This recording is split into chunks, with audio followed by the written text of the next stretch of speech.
Hello students, आज हम करने वाले हैं रिप्रोडक्शन। उसके अंदर हम बेसिकली डील करेंगे ह्यूमन रिप्रोडक्शन को।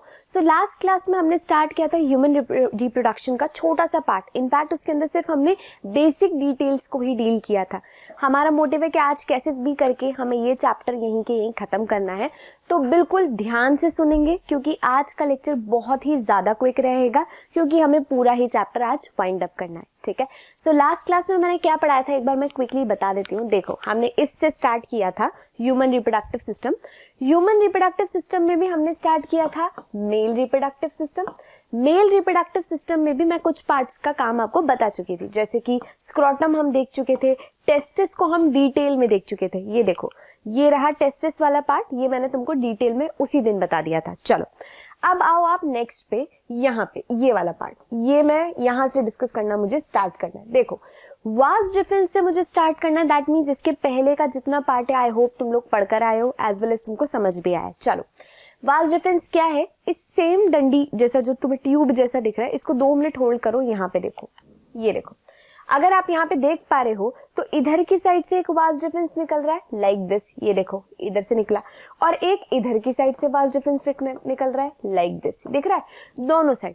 इन शॉर्ट, जो टेस्टिस है वो पेयर में है, पेयर में टेस्टिस है, उनके ऊपर पेयर में ही एपिडिडमिस है, जहां पे स्पर्म कुछ टाइम के लिए स्टोर होते हैं, मैच्योर होते हैं। अब यार आगे तो जाएंगे ना वो, सो दे नीड अ पैसेज। तो ये पैसेज प्रोवाइड करने के लिए उनके पास क्या है? एक ट्यूब, लंबी ट्यूब, जो कि क्या करेगी? नीचे एपिडिडमिस से स्पर्म्स को ऊपर लेके जाएगी। समझ आई? तो ये बेसिकली ट्यूब है जिसका काम सिर्फ क्या होता है? पैसेज करवाना। किसका पैसेज करवाना? स्पर्म का। ये इंपॉर्टेंट है, याद रखना है तुमको कि अभी यहाँ पे स्पर्म का पैसेज हो रहा है, सेमेन अभी तक बना ही नहीं है, अब बनेगा सेमेन। देखो यहाँ पे जब तुम ध्यान से देख रहे हो ये वाला, इसको एक्चुअली में तुम साइड वाले पे देखो। पहले देखो, यहाँ से आपका वास्ट डिफरेंस जा रहा है, ये दिख रहा है, pipe like structure, tube like structure, जो भी तुम बोल रहे हो। इधर से ऊपर से आपका एक्सक्रीटरी सिस्टम भी चल रहा है। तो जब एक्सक्रीटरी सिस्टम चलेगा तो ये रही किडनी, किडनी से क्या निकलते हैं? यूरेटर, और यूरेटर जाके ओपन अप किस में करते हैं? यूरिनरी ब्लैडर में। तो यहाँ पे जब तुम ध्यान से देखोगे तो तुम्हें ये देखो ऊपर से आती हुई दिख रही है यूरेटर, जो कि एक्चुअली में कहाँ से आ रही होगी? किडनी से आ रही होगी। ये लो, किडनी से आ रही है यूरेटर। यूरेटर आके ओपन अप करिए, देखो यहाँ पे ये रहा अपना यूरिनरी ब्लैडर। भाई सिंपल सी बात है ना, urinary bladder as well as ureter connected है। अब यहाँ पे हमें वास्ट डिफरेंस को कनेक्ट करना है, ये पैसेज आपको ध्यान से देखना है। देखो यहाँ पे जब वास्ट डिफरेंस आ रहा है, मैं कलर चेंज करता हूँ तो मैं ज्यादा अच्छे से दिखेगा। यहाँ पे जब वास्ट डिफरेंस आ चुका है, इस एरिया तक आ चुका है, तो यहाँ से आते ही वो कनेक्ट हो जाता है एक इंपॉर्टेंट पार्ट से। देखो ये पत्ती जैसा दिख रहा होगा तुम्हें, देखो लीफी सा स्ट्रक्चर दिख रहा होगा, इसको हम बोलते हैं सेमाइनल वेसाइकल। इसको हम क्या बोल देते हैं? Seminal vesicle. समझे क्या हुआ है? इधर से गया पाइप ऊपर की तरफ, इधर से भी गया पाइप ऊपर की तरफ, यहाँ पर पहुंच गए। यहाँ पे आके उनको ज्वाइन करना है किससे? जिसका नाम है सेमाइनल वेसाइकल। यानी कि ये स्ट्रक्चर भी किसमें है? पेयर में। समझ गए? ये इंपॉर्टेंट है। देखो हम एक्चुअली में 3 ग्लैंड्स पढ़ने वाले हैं अभी। सेमाइनल वेसाइकल पढ़ेंगे हम, प्रोस्टेट ग्लैंड पढ़ेंगे हम, एंड काउपर्स ग्लैंड पढ़ेंगे। तो आपको पता होना चाहिए कि कौन सा पेयर में और कौन सा सिंगल है। पेयर वाला पहला सेमाइनल वेसाइकल है, सिंगल प्रोस्टेट ग्लैंड है, and Cowper's gland again pair में। तो तुम्हें पता होना चाहिए कि जब आप एक्चुअली में ग्लैंड्स को पढ़ रहे हो, ह्यूमन ग्लैंड्स को पढ़ रहे हो मेल रिप्रोडक्टिव सिस्टम के, तो एक आएगा सेमाइनल वेसाइकल जो कि किसमें है? पेयर में। नेक्स्ट आएगा प्रोस्टेट ग्लैंड जो कि सिंगल है, one, only one, and then आएगा काउपर्स ग्लैंड जो कि अगेन पेयर में। ये बात याद रखेंगे। चलो आओ देखो आगे, ये रही सेमाइनल वेसाइकल, जाके इसने ज्वाइन कर लिया। अब क्या होना है? इधर से यूरिनरी ब्लैडर भी ज्वाइन करना है। भाई सिंपल है ना, इधर से तुमको मेल रिप्रोडक्टिव ट्रैक को भी एक कनेक्शन देना है, और यहीं से आपको अपने एक्सक्रीटरी ट्रैक को भी कनेक्शन देना है, क्योंकि हमें अल्टीमेटली दोनों को जोड़ के एक ही पाइप निकालना है। यही हमारा मोटिव है। हम नहीं करते यार 2 पाइप को जोड़कर एक ही पाइप बनाना है हमें, इन शॉर्ट सिंपल सा। सो वास्ट डिफरेंस आया, सेमाइनल वेसाइकल के साथ जुड़ गया। ठीक, इधर से हमारा जो यूरिनरी ब्लैडर है, ये जो तुम्हें दिख रहा है, यहां से भी क्या निकलने वाला है? यूरेथ्रा निकलने वाला है। तो एक्चुअली में क्या होता है, यहां से दोनों ज्वाइन अप करते हैं, और ये छोटा सा पोर्शन यहाँ पे इतना, ये वाला जो पोर्शन है, इसको हम बोल देते हैं इजैकुलेटरी डक्ट। मैं एक बार ये टॉपिक वापस बता रही हूँ। देखो यहां से ये गया, ये क्या है बेसिकली आपका वास डिफरेंस। यहाँ पे जाके इसने ज्वाइन कर लिया किसको, ये देखो ये रहा सेमाइनल वेसिकल, ये लो ज्वाइन हो गया, ठीक है। उधर ऊपर से अगर आप देखोगे तो ऊपर से आ रहा है यूरेटर, ये देखो यूरेटर, यूरेटर डेफिनेटली जाके खुला है कहाँ पे, यूरिनरी ब्लैडर में। अभी सिंपल सी बात है ना यार, यूरिनरी ब्लैडर के बाद यूरेथ्रा निकलना है, यही होने वाला है। तो एक्चुअली में अब ये दो पैसेज जुड़ने वाले, यहां से यूरिनरी ब्लैडर यूरेथ्रा निकालने, यूरेटर निकाल, एक्चुअली में यूरेथ्रा निकालने वाला है। Just a second, ureter and urethra में कंफ्यूज मत हो जाना, मैंने स्लिप ऑफ टंग था, ठीक है। यूरिनरी ब्लैडर से यूरेथ्रा निकलने वाला है। इधर यहां से बेसिकली क्या आ रहा है आपका, सेमाइनल वेसिकल से कनेक्शन आ रहा है, ये कनेक्शन हमें जोड़ना है। तो ये जो छोटा सा एरिया कनेक्ट करने वाला है ना, इसी को हम बोलते हैं एजैकुलेटरी डक्ट। क्लियर है, आप समझ आ चुका होगा। चलो, तो ये जो एरिया है छोटा सा, इसको हमने क्या नाम दे दिया, एजैकुलेटरी डक्ट। अब हमारा यहाँ से रास्ता एक हो चुका है, अब हमें कोई टेंशन लेने की बात ही नहीं है। देखो यहाँ से अब आपका रास्ता बिल्कुल एक ही है, और ये जो पूरा लंबा रास्ता मैंने रेड से मार्क किया है, इसको हम बोलते हैं यूरेथ्रा, ठीक है। तो अल्टीमेटली आप देख सकते हो कि मेल के अंदर यूरेथ्रा कितनी ज्यादा लंबी है, ठीक है। देख रहे हो लेंथ कितनी लंबी, वहां से शुरू हो नीचे तक आई। सो मेल के अंदर यूरेथ्रा बहुत लंबी होती है, वेयर एज फीमेल के केस में यूरेथ्रा इतना लंबा नहीं होता। तो आप ये बात याद रखेंगे कि यूरेथ्रा लॉन्ग है मेल के केस में, ठीक है। अब आगे देखो, यहाँ की साइड मैंने बोला कि मुझे 3 ग्लैंड्स के बारे में आपको बताना है। तो वो 3 ग्लैंड्स क्या क्या है, देखो पहला ये रहा आपका सेमाइनल वेसिकल, जो कि किस में है, पेयर में है। फिर इधर की साइड आओ, देखो तुमको दिख रहा है ये बड़ा सा, ये दिख रहा है, ये देखो जो मैंने ग्रीन से मार्क किया है, ये वाला पार्ट देखा, ये देखो, इसको हम बोलते हैं prostate gland. This is called as prostate gland. फिर नीचे आओ, बिल्कुल छोटा सा, तुम अगर ध्यान से देखोगे, रुको कलर चेंज करके दिखाते हैं, देखो ये छोटे से 2 साइड में दिख रहे हैं तुमको, ये देखो बिल्कुल छोटे से, हद से ज्यादा ही छोटे, ये जो छोटे से तुमको दिख रहे हैं ना, these are called as Cowper's gland. और काउपर्स ग्लैंड को ही लोग एक और नाम से जानते हैं, जिसे हम बोलते हैं बल्बो यूरेथ्रल ग्लैंड। समझ गए क्या हुआ है? बेसिकली हमने अभी पैसेज को जोड़ा है, जो कि एक्चुअली में थोड़ा सा ना ट्रिकी है, बट तुम समझ चुके हो। इधर यूरिनरी ब्लैडर है, उससे यूरेथ्रा निकल रहा है, ठीक है। यूरेटर यूरेथ्रा का अब कोई कंफ्यूजन नहीं है, ये यूरेथ्रा निकल रहा है।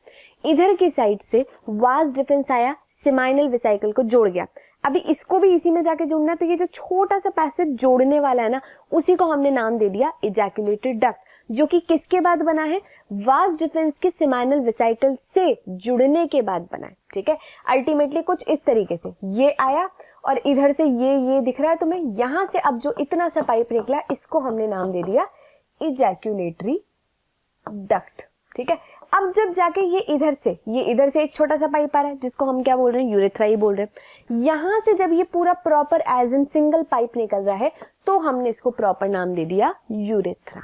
क्लियर है? चलो, अब इधर की साइड हमने इसी पूरे जोन में 3 ग्लैंड्स के बारे में देखा। 3 ग्लैंड्स को तुम ध्यान से देखो, इधर की तरफ देखो, ये रहा आपका कौन सा वाला ग्लैंड, सेमाइनल वेसिकल, देखो पत्ती जैसा दिख रहा है, पेयर में है, ठीक। फिर इधर आओ, ये देखो प्रोस्टेट, नो डाउट आपको यहाँ पे ऐसा लग रहा होगा कि ये पेयर में है, बट ये पेयर में नहीं है। ध्यान से देखो, ये एक्चुअली में एक ही है, बस ये बीच में ओपनिंग प्रोवाइड कर रहा है। So this is again a single gland. तो this is your 1 seminal vesicle, this is your 2nd which is the prostate gland. और नीचे आओ, 2 बिल्कुल छोटे छोटे से, इनका तो कलर ही चेंज करना पड़ेगा, हद से ज्यादा छोटे, ये देखो यहाँ पे बिल्कुल छोटे छोटे से 2 गोले जैसे दिख रहे हैं, ये है आपका 3rd बल्बो यूरेथ्रल ग्लैंड या काउपर्स ग्लैंड। अब आओ, ये अपन क्यों पढ़ रहे हैं, देखो तीनों ग्लैंड्स कुछ कुछ सीक्रेट करते हैं, यानी कि तीनों ग्लैंड की कुछ कुछ आपको सीक्रेशन मिलती है, ठीक है। अब देखो, जो तीनों सीक्रेशन मिला के रिलीज करते हैं, वो तुम ध्यान से देखो उसमें क्या क्या होता है। देखो पहली चीज तो उसके अंदर क्या होते हैं, इंपॉर्टेंट, जो मैं इंपॉर्टेंट है वो बता रही हूँ, फ्रक्टोज। पहली चीज उसके अंदर क्या होते हैं, फ्रक्टोज। उसके अपार्ट उसके अंदर थोड़े से एंजाइम्स भी होते हैं। एंजाइम्स बहुत जरूरी हैं, आगे तुमको समझ आएंगे क्यों जरूरी है। इसके अपार्ट इसके अंदर कैल्शियम वगैरह होते हैं, ठीक है, कुछ आयंस होते हैं। देन उसके अपार्ट भी इसके अंदर थोड़ा न्यूट्रिएंट कंटेंट भी होता है। तो ये सारा चीजें होता है। अब मैंने यहाँ पे 2 वर्ड्स पे ही हाईलाइट किया, क्योंकि मेन काम इन दोनों के बारे में ही तुम्हें पढ़ना है। देखो, बेसिकली अगर मैं बात करूं, ये तीनों ग्लैंड्स अपनी अपनी सीक्रेशन डाल रहे हैं, जिसमें से सेमाइनल वेसिकल का मेन चीज क्या है, फ्रक्टोज। देन अपना प्रोस्टेट ग्लैंड थोड़े एंजाइम्स वगैरह, कुछ कैल्शियम वगैरह, प्रोस्टाग्लैंडिन्स वगैरह मिला देता है। तीसरा जो है जिसका हमने नाम दिया था बल्बोयूरेथ्रल ग्लैंड, ये बेसिकली थोड़ा सा म्यूकस कंटेंट टाइप रिलीज करता है। ये बेसिकली क्या होता है, म्यूकस जैसा कंटेंट रिलीज करता है जो कि बेसिकली ल्यूब्रिकेट करने के काम आएगा। ल्यूब्रिकेट मतलब समझ रहे हो, देखो एक्चुअली में क्या है, जो हमें एक्चुअली में स्पर्म निकालना है, स्पर्म को निकालने के लिए साथ में हमें कुछ कुछ चीजें ऐड करनी पड़ती है। क्यों, देखो स्पर्म अल्टीमेटली एक सेल है तो भाई जिंदा रहना जरूरी है। उसको जिंदा कब रहेगा, जब तुम उसको न्यूट्रिएंट प्रोवाइड करते जाओगे। तो हमने यहाँ पे न्यूट्रिएंट प्रोवाइड किया है, बस ग्लूकोज की जगह ग्लूकोज का भाई फ्रक्टोज प्रोवाइड किया है। देखो ध्यान से, ये चीज ध्यान से देखेंगे, ये लिख रहा है, तुम्हें दिख रहा है यहाँ पे फ्रक्टोज। बेसिकली फ्रक्टोज क्या है, it is again a source of energy only. जैसे हमारी बॉडी की नॉर्मल सेल्स ग्लूकोज यूज करती हैं, यहाँ पे इकलौती ऐसी जगह है हमारी बॉडी में जहाँ की फ्रक्टोज आ रहा है। समझ रहे हो तुम, फीमेल बॉडी में फ्रक्टोज नहीं मिलेगा, मेल की पूरी बॉडी में भी तुम्हें फ्रक्टोज कहीं नहीं मिलेगा सिवाय मेल के सेमेन के अंदर, और वहां पे सिर्फ और सिर्फ वहीं पे होता है फ्रक्टोज। समझ गए। अब इस फ्रक्टोज का काम क्या होता है, जैसे ग्लूकोज एनर्जी बनवाता है ना, सिमिलरली फ्रक्टोज भी एनर्जी बनवाता है। ठीक है, और ये एनर्जी डेफिनेटली तुम्हें पता है, स्पर्म को मूव करना है, स्पर्म को मूव करने के लिए एनर्जी चाहिए, तभी तो यार उसको भी तो कुछ सोर्स दोगे। जब आप सोर्स ही नहीं दोगे तो वो एनर्जी कहां से बनाएगा। तो इसको हमने क्या सोर्स प्रोवाइड किया है, फ्रक्टोज। अब आगे देखो, इससे रिलेटेड एक और इम्पोर्टेंट डेटा, जितने भी रेप टेस्ट होते हैं उनके अंदर पहला प्राइमरी डिटेक्शन किया जाता है फ्रक्टोज का। अगर फीमेल के रिप्रोडक्टिव ट्रैक में फ्रक्टोज मिल रहा है, इसका मतलब है yes there is some sort of sexual contact. समझ आई। तो ये जो जितने भी केसेस होते हैं उनके टेस्ट में फ्रक्टोज भी ढूंढा जाता है, क्योंकि अगर फीमेल के बॉडी के अंदर, बॉडी में मतलब रिप्रोडक्टिव ट्रैक में फ्रक्टोज है, that means there is a sort of sexual contact. ठीक है, तो ये रेप केसेस में डिटेक्ट करने में हेल्प करता है। चलो आगे आओ, फिर आते हैं कुछ एंजाइम्स वगैरह। एंजाइम्स वगैरह कब काम आएंगे, एंजाइम्स जब काम आएंगे जब ओवम और स्पर्म दोनों फ्यूज कर रहे होंगे, उस टाइम के फ्यूजन के दौरान पे कुछ एक्टिविटीज होती है जहां पे एंजाइम्स का बहुत इंपॉर्टेंट रोल होता है। ठीक है, चलो समझ आ गया तुमको। फिर आओ तुम इस तीसरे वाले पे, म्यूकस जैसा क्यों रिलीज हो रहा है। देखो भाई सिंपल सी बात है, उस जो ओवरऑल जो सीक्रीशंस हैं उनको मेल की बॉडी से फीमेल की बॉडी में जाना है। ठीक है, सो ड्यूरिंग क्वाइटस सिचुएशन पूरा ओवरऑल जो मैकेनिज्म है उसको ल्यूब्रिकेट करने के लिए ये है ताकि इजी पैसेज रहे सेमेन का फीमेल बॉडी के अंदर। समझ आ गई तुमको। ये तीनों मिलाकर, आप ध्यान से सुनेंगे लास्ट बात इससे रिलेटेड, ये तीनों one seminal vesicle, 2 prostate gland, 3 हमारा कौन सा हो गया, बल्बोयूरेथ्रल ग्लैंड या काउपर्स ग्लैंड, प्लस स्पर्म, इन चारों को मिलाकर हम बोलते हैं सेमेन। तो असली में जो मेल बॉडी है वो क्या इजैकुलेट करती है, सेमेन। समझ आई। और एक बार के सेमेन इजैकुलेशन में, दिस इज वेरी इंपॉर्टेंट, एक बार के सेमेन इजैकुलेशन में अराउंड 200 to 300 मिलियन स्पर्म होते हैं। देख लो कितने सारे स्पर्म भेजता है मेल एक ही बार में। फिर भी तुमको कमाल की बात ये लगेगी कि एक बार में मेल के इजैकुलेशन में 200 से 300 मिलियन स्पर्म होते हैं, पर जब एक्चुअली में वो फेलोपियन ट्यूब तक पहुंचते हैं ना, तो उसमें से सिर्फ 100 से 150 स्पर्म बचते हैं, बाकी सारे मर जाते हैं। मतलब दिस इज रियलिटी में कितनी खतरनाक बात है। बनाए तो 200 से 300 मिलियन, 200-300 भी नहीं, मिलियन में बनाए हैं, बट मेल की बॉडी से सफर कंप्लीट करते करते करते करते फीमेल के भी फेलोपियन ट्यूब तक पहुंचने के टाइम तक सिर्फ 100 से 150 स्पर्म बच जाते हैं। देख लो कितना अमाउंट डिस्टर्ब हो जाता है इनका, तभी इतने सारे स्पर्म भेजे जाते हैं। ठीक है, अब आगे सुनो।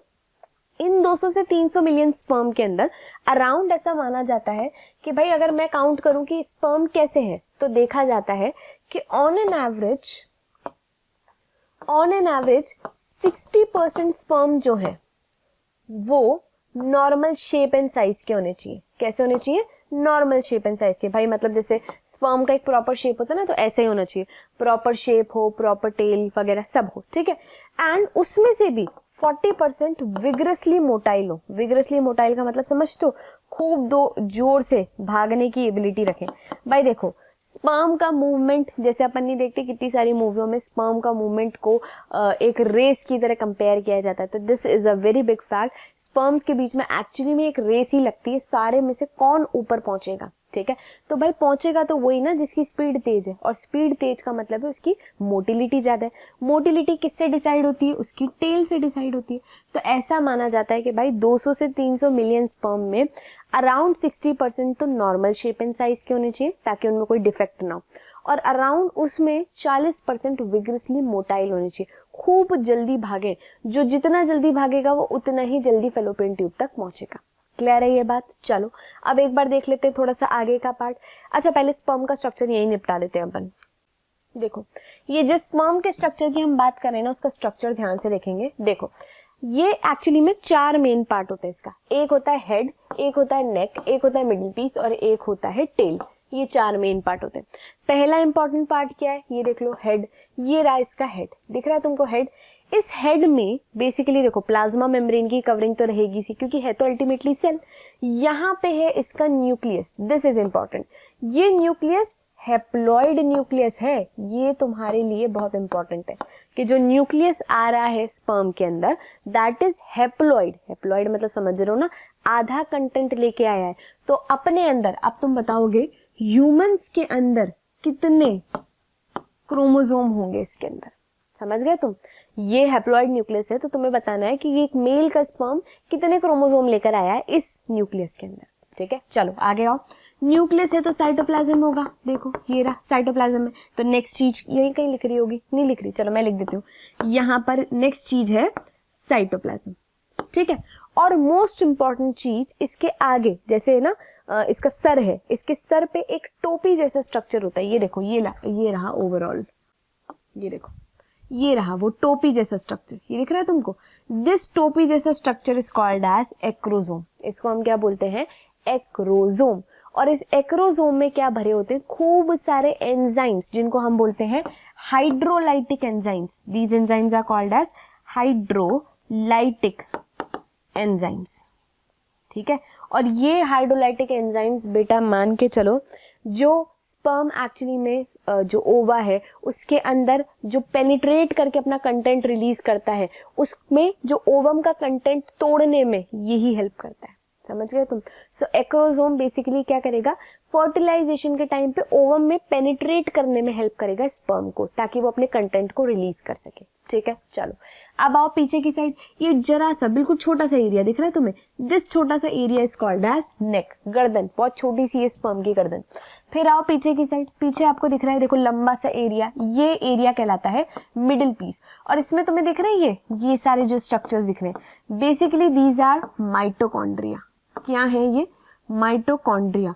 तो स्पर्म के मिडिल पीस में खूब भर भर के माइटोकॉन्ड्रिया होते हैं, और ये माइटोकॉन्ड्रिया एनर्जी बनाते हैं। देखो भाई सिंपल सी बात है, एक स्पर्म को दौड़ना है तो उसको कंटिन्यूअस एनर्जी चाहिए।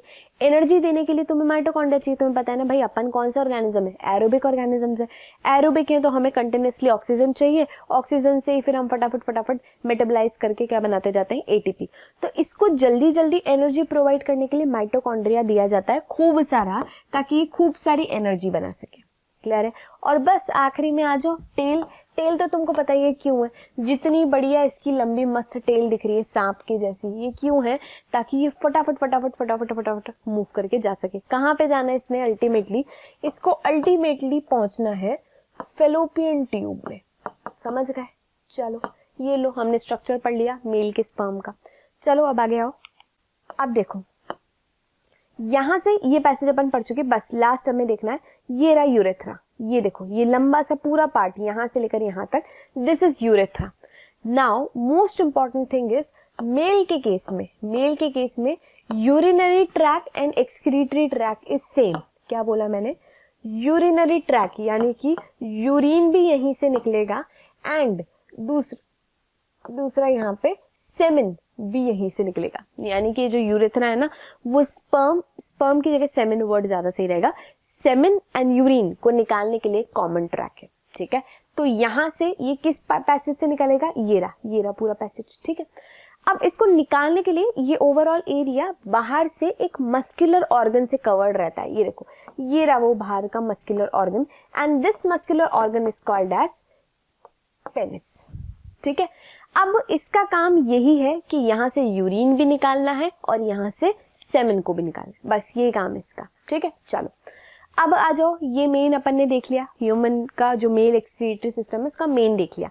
अब आ जाओ एक नेक्स्ट टॉपिक पे, स्पर्म कैसे बनते हैं, ये इंपॉर्टेंट है। देखो स्पर्म कैसे बनते हैं तुमको पता है यार, देखो सिंपल सी बात है, अगर स्पर्म बनाने हैं तो हमें वापस से मियोसिस ही कराना है, क्योंकि हमने जितनी जगह पे भी गैमेट बनाए हैं मियोसिस ही कराना है। अब तुम इसको एग्जैक्टली कंपेयर करो जैसे हमने पॉलन ग्रेन में किया था। तुमको याद ना, पॉलन ग्रेन में हमने क्या किया था, एक सेल ली थी, उसको मियोसिस 1 कराया था, मियोसिस 1 करा के 2 सेल बनी थी। ये कितनी थी, जैसे अब मैं ह्यूमन का ही बता रही हूँ तो मैं ये बताती हूँ, 46 शुरू करोगे तुम, 46 से रिडक्शनल डिवीजन होके 23 की 2 सेल बनेंगी, 23 और 23 मियोसिस 2 करेंगी, तो ये लो तुमने करा दिया मियोसिस 2, ये लो मियोसिस 2। यहाँ पे क्या होगा, 4 सेल्स बनेंगी, ये लो 1 2 और इधर से 3 और 4, ये चारों जो सेल्स बनेंगी ये असली में यही स्पर्म है। बस अब इनको मैच्योर करा दो, एक मैच्योर होके देखो, बस मैच्योर का मतलब इसके पीछे टेल लगा दो, ये लो टेल लगा दी, ये लो बन गए चारों के चारों स्पर्म।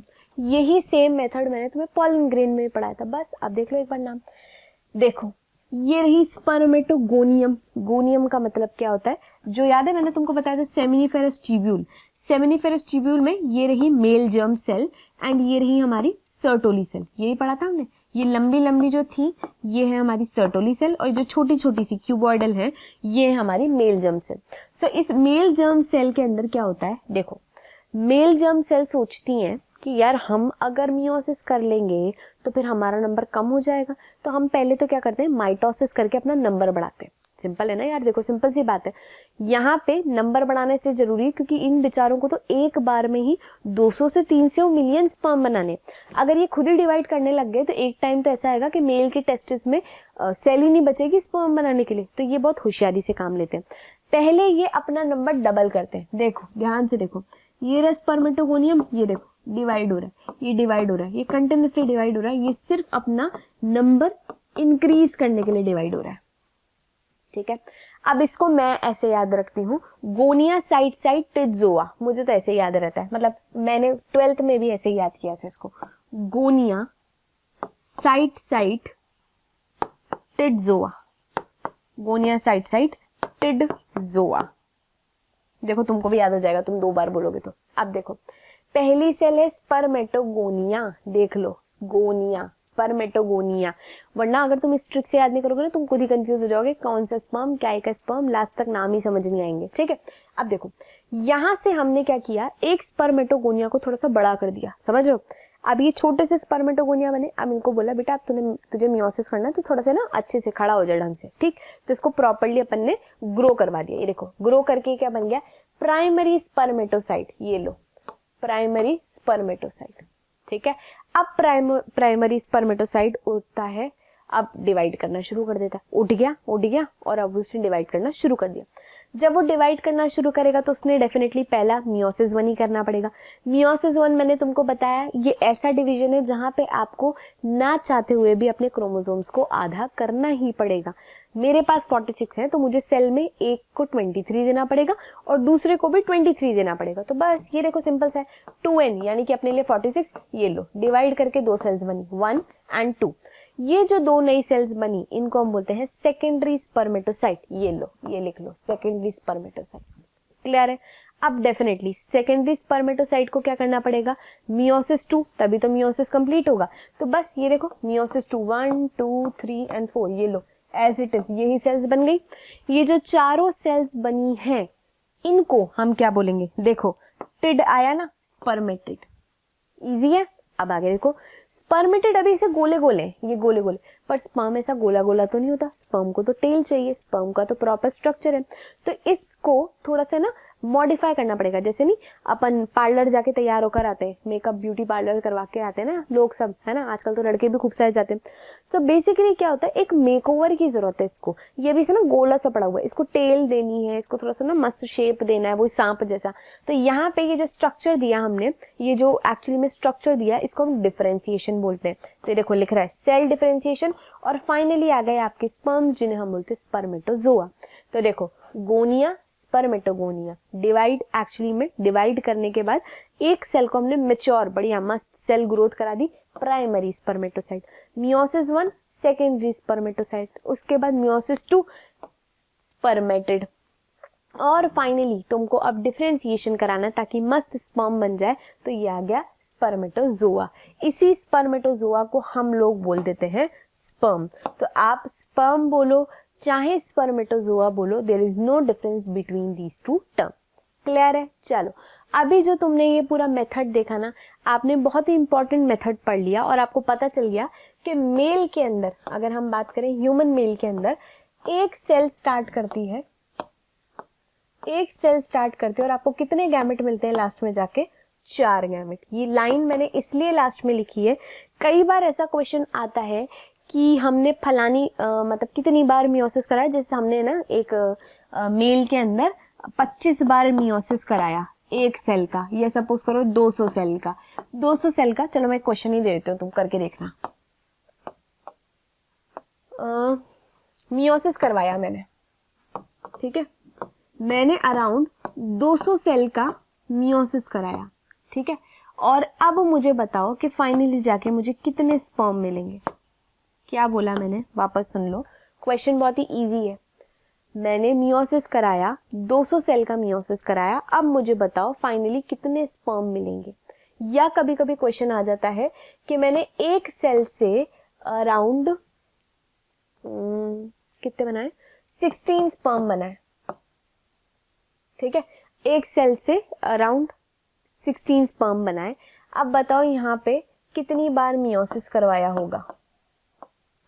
या एक सेल तो नहीं बोलो, अपन बोले कुछ सेल से, फ्यू सेल्स से। नंबर बताओ कितनी सेल्स से। एक काम करो, ये वाले क्वेश्चन में ना तुम कंफ्यूज हो जाओगे, रुको, 2-2 डिजिट नहीं देते, एक ही रखते हैं। पहले 2-2 एक साथ करेंगे ना तो कंफ्यूज हो जाएंगे। एक ये वाला करो, यही वाला करो पहले, ठीक है।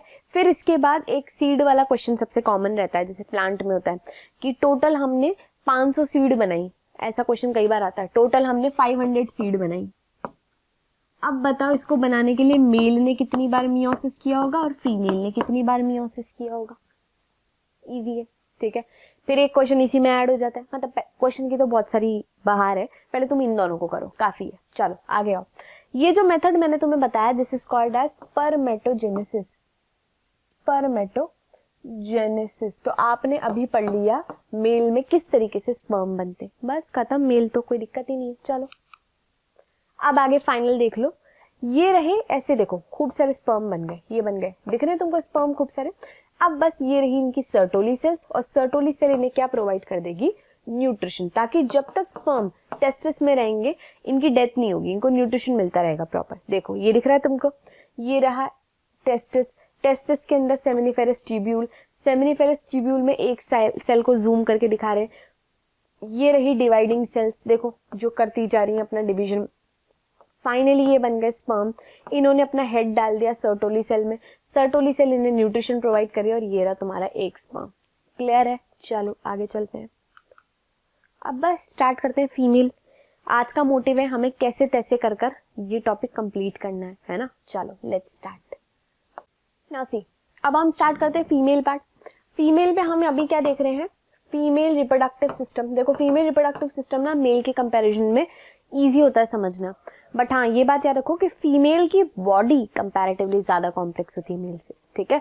वो क्या है ना, वहाँ पे स्ट्रक्चर्स थोड़े से जुड़े जुड़े से थे तो हमको लग रहा था काफी हार्ड है, बट फीमेल का स्ट्रक्चर काफी इजी रहता है समझना, बहुत इजी है, तुमको पता भी है। चलो एक बार देख लेते हैं फटाफट।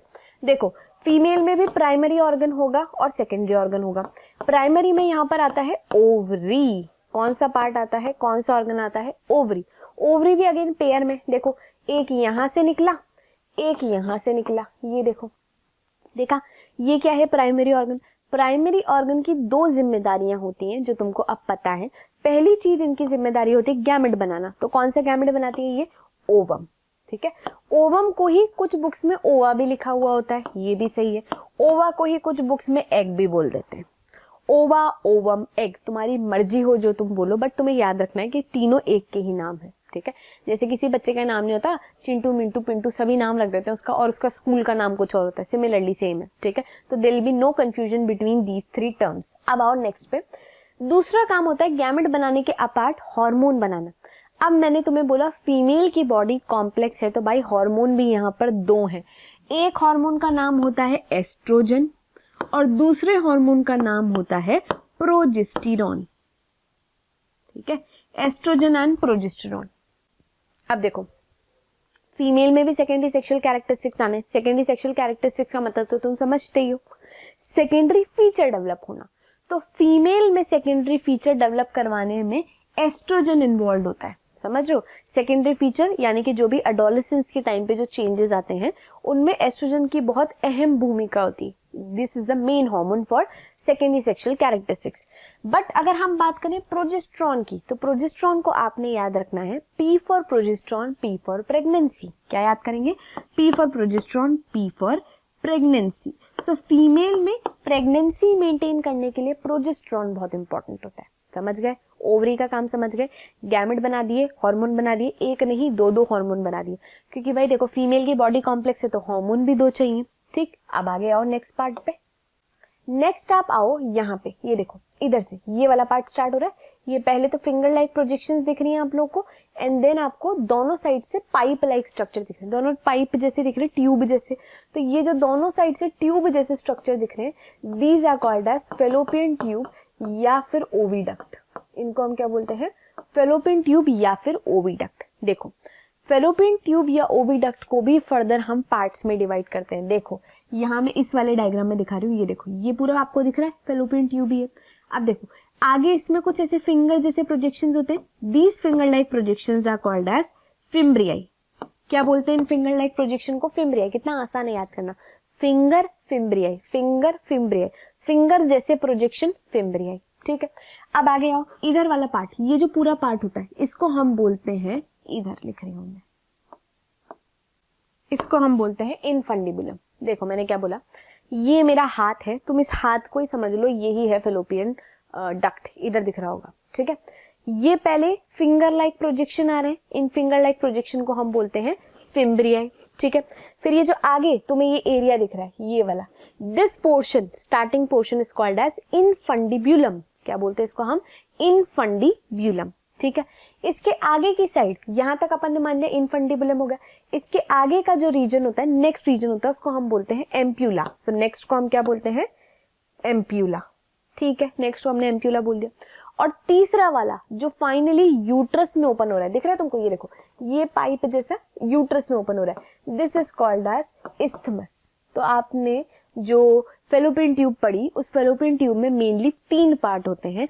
पहला इनफंडिबुलम, दूसरा बेसिकली क्या होता है? एम्प्यूला, और तीसरा होता है इस्थमस। क्या कोडिंग याद करनी है आपको? IAI, infundibulum, ampulla, isthmus. ठीक है, इनफंडिबुलम के ही आगे का पोर्शन होता है फिंगर जैसे प्रोजेक्शन, जिन्हें हम बोलते हैं फिम्ब्रियाई। क्लियर है? इतना पार्ट क्लियर है?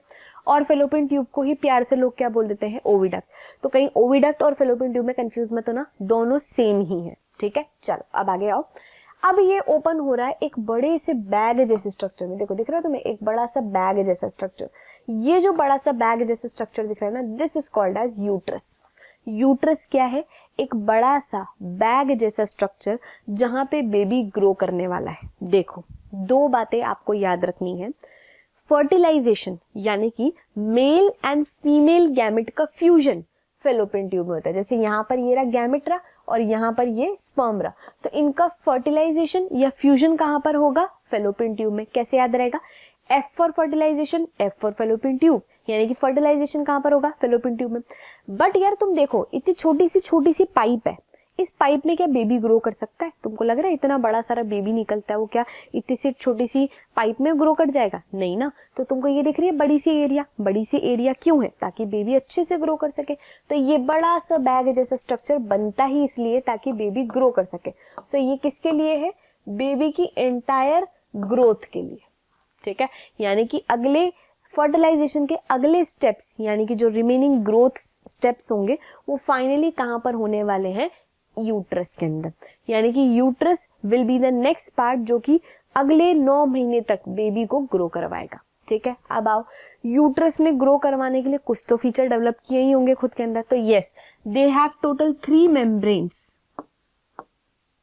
देखो, इनके पास टोटल 3 मेम्ब्रेन होती हैं जो कि बेबी की ग्रोथ के लिए जरूरी, खुद ने डेवलप की है। देखो, पहली है बाहर वाली, देखो ये रही बाहर वाली, ये दिख रही है तुमको बाहर वाली। This is called as perimetrium, this is called as perimetrium, ठीक है, पेरीमेट्रियम हो गया। फिर आओ अंदर, देखो याद करने का तरीका मैंने तुम्हें जब भी बताया है, पेरी वर्ड आ जाए तुम याद करोगे परे, परे हो जा, है ना। परे क्या होता है? साइड हो जा। तो जो सबसे बाहर की साइड में हो पेरीमेट्रियम। अब आओ नेक्स्ट वाली जो इसके अंदर है, बीच में, देखो ये रही, ये वाली दिख रही है तुमको, ये बीच में, दिस मस्त कलर भी कर रखी है इन लोगों ने। तो देखो ये वाला एरिया दोनों side, this is called as myometrium. The second one is, colour change करते हैं, सेकेंड वन इज मायोमेट्रियम। देखो नाम से पता चल रहा है, एम से मिडिल, एम से मायो, तो जो बीच में आ जाए वो मायोमेट्रियम। और जो अंदर की तरफ दिख रही है तुमको, ये फाइनल, किस कलर से लिखा है? इससे। ये जो अंदर की तरफ दिख रही है, दिस वन, ये अंदर वाली, ये है हमारी फाइनल अंदर वाली लेयर जिसे हम बोलते हैं एंडोमेट्रियम। तो नाम याद रखना बहुत ही आसान है, पी से परे, पी से पेरीमेट्रियम जो साइड में हो, एम से मिडिल, एम से मायोमेट्रियम जो बीच में हो, एंडो अंदर की तरफ एंडोमेट्रियम। तीनों लेयर हो गई हमारी। अब तीनों के काम भी सुन लो। देखो, पेरीमेट्रियम का ऐसा कोई काम नहीं है, वो बेसिकली बस ये होता है कि यूट्रस को अटैच्ड रखता है बॉडी से, है ना, ताकि यूट्रस ऐसे ना झूलती हुई ना हो। यूट्रस को प्रॉपर जो इंटरनल पेरिटोनियम कैविटी होती है उससे कनेक्टेड रखता है, प्रॉपर बाइंडेड रखता है, ठीक। फिर इधर ये जो बीच वाली मायोमेट्रियम है, मायोमेट्रियम करती क्या है? जब बेबी कंप्लीटली डेवलप हो जाता है, ये मैं तुम्हें वापस लास्ट में बताऊंगी, बट जब बेबी कंप्लीटली डेवलप हो जाता है तो तुमको पता है ऑक्सीटोसिन हार्मोन ही है जो बेबी को बाहर की तरफ पुश कराता है। तो उस टाइम पे जो यूट्रस की कॉन्ट्रैक्ट रिलैक्स होती है, it is all because of myometrium, ठीक है। सो मायोमेट्रियम के कारण बेबी डिलीवर आउट होता है। इतनी बात क्लियर हो गई, ठीक है। फिर तुम पढ़ते हो प्लेसेंटा, प्लेसेंटा पढ़ा ही है तुमने कितनी बारी। तो ये जो प्लेसेंटा बनता है ना, वो बेसिकली इस अंदर वाली मेम्ब्रेन, या तुम कह सकते हो अंदर वाली लेयर जिसको हम एंडोमेट्रियम बोलते हैं, इससे बनता है। इन शॉर्ट, बेबी को मदर की बॉडी से न्यूट्रिशन प्रोवाइड करवाने में जो प्लेसेंटा बनती है वो बेसिकली एंडोमेट्रियम लेयर से बनती है, ठीक है। तीनों समझ आ गए? क्या बोला? पेरीमेट्रियम यूट्रस को बॉडी से अटैच रखती है, मायोमेट्रियम बेबी की डिलीवरी में हेल्प करती है, एंडोमेट्रियम बेबी की ग्रोथ के टाइम पे न्यूट्रिशन प्रोवाइड करवाने के लिए जो प्लेसेंटा बनती है उसके लिए होती है। क्लियर है? बहुत ही इजी है। चलो नेक्स्ट पे आते हैं। देखो, अब आ जाओ इसके नीचे वाले एरिया पे। यही यूट्रस का जो नीचे वाला एरिया होता है ना, this lower area, this is called as cervix. तो असली में सर्विक्स कोई अलग से पार्ट नहीं है, वो यूट्रस का ही लोअर पार्ट है। समझ गए? Cervix is basically lower part of uterus, ठीक है, कोई नहीं, बढ़िया ही है। अब सर्विक्स क्या करती है? ऐसे के टाइम पास के लिए बनाई है? नहीं, सर्विक्स का भी काम होता है। सर्विक्स बेसिकली क्या है? यूट्रस को बाहर की ओपनिंग, जो अपन फाइनल ऑर्गन पढ़ने वाले, फाइनल ओपनिंग पढ़ने वाले हैं, जिसे हम वेजिना बोलते हैं, इससे कनेक्ट करता है। इसका एक काम ये। अब देखो, स्पर्म्स या सेमेन जब अंदर आएंगे उनको रिसीव करवाने में भी हेल्प करेगा, और जब बेबी पुश आउट होगा उसको भी पुश करवाने में हेल्प करेगा। इन शॉर्ट, ये बीच में यूं खड़ा हुआ है। अगर सेमेन आ रहे हैं तो ये पकड़ के यूट्रस को दे देगा, और अगर बेबी जा रहा है तो यूं धक्का मार के बाहर निकाल देगा, ठीक है। तो it is acting in, basically they are helping in both the activity. तो ये सेमेन रिसीव करवाने में भी हेल्प करेगा, एंड दूसरा बेबी को डिलीवर आउट करवाने के टाइम पे भी काम आएगा, ठीक है। क्योंकि ये बेबी को डिलीवर आउट करवाने के काम आता है, ध्यान से सुनेंगे, इसलिए वेजिना, जिसको वेजाइना भी बोलते हैं बहुत सारे लोग, इसको और इसको दोनों को मिला के हम बोलते हैं birth canal. This is called as birth canal, क्योंकि ये बेबी को बाहर की तरफ पुश करता है या ये यू कैन से बाहर की तरफ डिलीवर आउट कराता है, ठीक है। दूसरा, ये सेमेन को रिसीव भी करवाता है, ये याद रखेंगे, ठीक है। And finally the last part, इसका भी वही काम है, सेमेन रिसीव करना कॉपुलेशन के टाइम पे एंड बेबी को फाइनली डिलीवर करना, ठीक है। समझ आ गया? फीमेल का पार्ट तो बहुत ही इजी था। अब हम चलते हैं आगे की तरफ। अब हमारा फोकस है ओवरी पे, क्योंकि भाई असली में ओवम तो ओवरी में ही बनेगा। अब जो मैं नेक्स्ट 5 मिनट बाद बोलूंगी वो तो बहुत ही ध्यान से सुननी है, ठीक है। देखो, ये रही ओवरी, ये दिख रही है तुमको, ये एक ओवरी की बात चल रही है। ओवरी के अंदर definitely we have to make ovum. अब ओवम बनाने की तैयारी खुद फीमेल कब करना शुरू करती है? देखो, मैंने तुम्हें बताया था कि भाई एडोलेसेंट एज आती है 11 कितनी अराउंड, मैंने बताया था 9 साल से लेकर हम अराउंड 18 साल तक प्यूबर्टी वाली एज मानते, प्यूबर्टी नहीं एडोलेसेंस मानते। और इसमें जब आपने बेसिकली अटेंड करी, हार्मोन बनाना शुरू की, गैमेट बनाना शुरू की, तो आपकी वो प्यूबर्टी एज होगी, ठीक है। अब फीमेल की तैयारी कब शुरू होती है? जैसे मेल की तैयारी उसकी प्यूबर्टी के टाइम पे ही होती है, यानी कि प्यूबर्टी पे ही मेल गैमेट वगैरह और ये हार्मोन्स वगैरह बनाना शुरू करता है। फीमेल ये तैयारी कब करती है? देखो, फीमेल बहुत आगे रहती है। देखो, ये बात तो तुमको पता ही है ना, हर चीज में, सोचने में, स्पेशली सोच के काम करने में फीमेल्स बहुत आगे रहती हैं। तो भाई ये फीमेल जो है, हर एक फीमेल, कोई भी, मैं और बाकी जितनी भी फीमेल्स हैं, वो गैमेट बनाने की तैयारी कब से करती हैं? जब वो खुद फीटल स्टेज में होती हैं। ये इंपॉर्टेंट है, फीटल स्टेज में तैयारी शुरू हो जाती है फीमेल की गैमेट बनाने की। देखो क्या होता है, ऐसे इमेजिन करो तुम, फीटल वाली स्टेज में क्या हो रहा है? ग्रोथ ही तो हो रही है यार, कुछ काम तो कर नहीं रहे अपन, ऐसा है ना। तो फीमेल सोचती है यार चलो थोड़ा सा गैमेट बनाने शुरू कर लेते हैं, गैमेट ही बना लेते हैं, क्या करें, टाइम पास ही तो कर रहे हैं यहाँ पे। तो वो गैमेट बनाने की तैयारी कब से शुरू कर देती है? जब वो खुद फीटल स्टेज में, ठीक। बट फीटल स्टेज में तैयारी शुरू करती है, कंप्लीट नहीं कर पाती। तो अगर तुमसे पूछे कोई स्टार्टिंग कब हो रही है, तो स्टार्टिंग फीटल स्टेज में हो रही है, बट एंड अपन कह सकते हैं कि प्रॉपर गैमेट बन के कब निकलेगा? वो प्यूबर्टी में ही निकलेगा, ठीक है। साइड में ये इमेज देखो, ये तुम्हें दिख रही होगी, ये इमेज, ये वाली, इस वाली पे ध्यान देना है। दिस इमेज दिख रही है तुम्हें? ये इमेज दिखा रही है असली में ओवरी से ओवम निकलता हुआ। ये जो निकल रहा है, ये दिख रहा है तुमको छोटा सा, दिस इज एक्चुअली में ओवम, और ये रही ओवरी। इस तरीके से निकलता है ओवरी में से ओवम, ठीक है। ये रियल इमेज है, ठीक। अब देखो कैसे बनता है। ये रही डेवलपिंग फीमेल की ओवरी, ये हम बात कर रहे हैं जब वो खुद फीटल स्टेज में, ठीक है। वो सोचती है यार चलो गैमेट बनाना शुरू करते हैं, लेट्स हैव सम फन। तो यहाँ पे इंटरनल सेल्स होती है, ये लो इंटरनल सेल्स होती है। इन सेल्स में मियोसिस शुरू होता है। भाई अगर तुमको गैमेट बनाना है, तो मेल हो चाहे फीमेल हो, तुम्हें मियोसिस ही करना पड़ेगा। तो मियोसिस में 2 स्टेप्स होती है, मियोसिस 1 एंड मियोसिस 2। तो मियोसिस 1 शुरू करती है, तो कुछ इस तरीके से इमेजिन करो, ये सेल है, इसने मियोसिस 1 शुरू की थी, स्टार्ट की थी, पर स्टार्ट ही करती है। स्टार्ट करते ही जैसे ही वो एंटर करती है मियोसिस 1 में, वो एक स्टेप में अरेस्ट कर ली जाती है। अरे एक्चुअली में ऐसा हुआ है कि मियोसिस करना उसने शुरू किया, मियोसिस करना शुरू किया तो यार बाकी ऑर्गन ने बोला पागल है क्या यार, तू कितनी छोटी है अभी, you are yourself a baby, how are you planning to have a baby. ये बात होगी ना यार, तुम खुद एक फीटस हो और तुम तैयारी कर रहे हो खुद अपने बच्चों के लिए, इतना भी ज्यादा फ्यूचरिस्टिक नहीं होना चाहिए।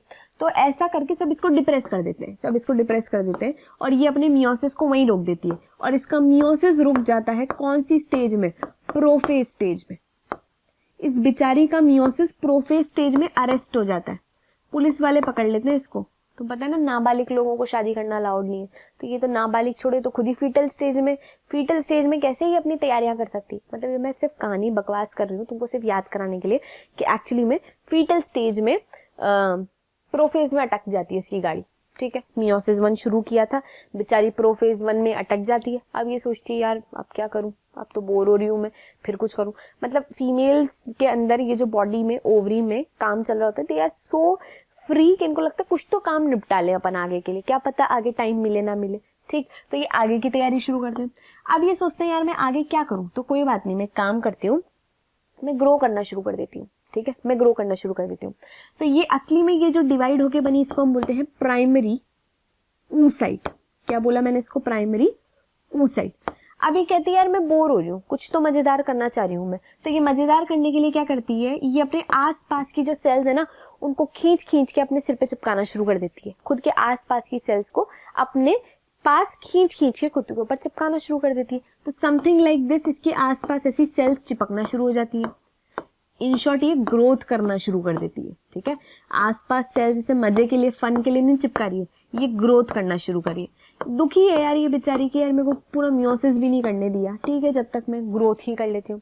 तो ये ग्रोथ करके बन जाती है प्राइमरी फॉलिकल। कलर नहीं दिख रहा होगा, रुको, क्या बन जाती है ये, प्राइमरी फॉलिकल। ये कहानी यही कि यही समझ जाओगे तो बेटर है। देखो क्या किया है मैंने, मैं एक बार पिक्चर रिकैप करती हूँ क्योंकि इंपॉर्टेंट है। देखो मैंने बोला ये रही, ये वो फीमेल के ओवरी की वो सेल जो कि सोचती है कि मैं मियोसिस करना चाहती हूँ, I am very much free, और मैं इस टाइम को यूटिलाइज करके मानूंगी। तो ये मियोसिस 1 शुरू कर देती है। पर क्या होता है, सब इसको बहुत मतलब ताने मारते हैं, क्या कर रही है तू, क्यों डिवाइड करिए, पागल है क्या बिल्कुल। और इसको पुलिस वाले अरेस्ट कर लेते हैं। और पुलिस वाले कौन सी स्टेज पे अरेस्ट कर लेते हैं इसको, प्रोफेज स्टेज पे। ठीक है, तो ये प्रोफेज स्टेज पे ही बेचारी अरेस्ट हो जाती है। प्रोफेज स्टेज पे ही अरेस्ट होने का मतलब इसकी मियोसिस 1 वहीं के वहीं रुक गई। ठीक, तो ये कुछ इस तरीके से ये रही बन गई। ठीक है, ये दुखी होगी। अब ये कहती है यार मैं क्या करूं, तो मैं डिवाइड नहीं कर पा रही तो कोई मैं ग्रो कर लेती हूँ, कोई दिक्कत नहीं। तो ये अपने आसपास की सेल्स खींच के अपने पूरे चारों तरफ चिपकाना शुरू कर देती है इस तरीके से, समथिंग लाइक दिस। ये ऐसे चिपकाना शुरू कर देती है और ये क्या बन जाती है, प्राइमरी फॉलिकल। ठीक है, ऐसी खूब सारी प्राइमरी फॉलिकल्स बन जाती है, खूब सारी मनमान प्राइमरी फॉलिकल्स बन जाती है। अब तुम ट्विस्ट सुनना कहानी में। कहानी में ट्विस्ट क्या आता है, अब इस बेबी का बर्थ हो जाता है। अब इस बेबी का क्या हो गया, बर्थ हो गया। ठीक है, समझ गए तुम इतनी कहानी। ये मैं खुद बच्ची हूँ, मेरी ओवरी के अंदर ये डिवीजन स्टार्ट हुआ, पर सबने इतना ताना मार के इतना रोक दिया कि मेरी मियोसिस 1 कंप्लीट नहीं हो पाया, मैं प्रोफेज स्टेज में अटक गई। फिर मैंने सोचा why should I do time pass, मैं आसपास की सेल्स खींच लेती हूँ अपने पास। तो मैंने अपने आसपास की सेल्स खींच के क्या बन गई मैं, प्राइमरी फॉलिकल। तो ये बात तुम याद रखोगे, प्राइमरी फॉलिकल के अंदर क्या है, प्राइमरी oocyte। ये बात तुम याद रखोगे, इसलिए मैंने तुम्हें ये पूरी कहानी सुनाई। ठीक है, अब क्या होता है, ठीक है, मीनवाइल जब तक ये तैयारी वैयारी कर ही रही होती, इस टाइम तक इसका बर्थ हो जाता है। ठीक है, बर्थ हो जाता है, ठीक, कोई दिक्कत नहीं। इसके पास मिलियंस में प्राइमरी फॉलिकल्स बन जाती हैं, ऐसी इमेच्योर फॉलिकल मिलियंस में बन जाती हैं उस टाइम पे। अब तुम ध्यान से लाइन सुनोगे, इस मिलियन फॉलिकल बनने के बाद अब कोई फॉलिकल नहीं बनेगी इसकी बॉडी में, ये इंपॉर्टेंट है। यानी कि इसने जो तैयारियां करना शुरू की थी, ये बहुत समझदार लड़की है, क्योंकि उसको पता है कि आगे इसको कतई मौका नहीं मिलने वाला कि ये फॉलिकल तक बना पाए। तो जितनी फॉलिकल इसने बना ली बस बन गई।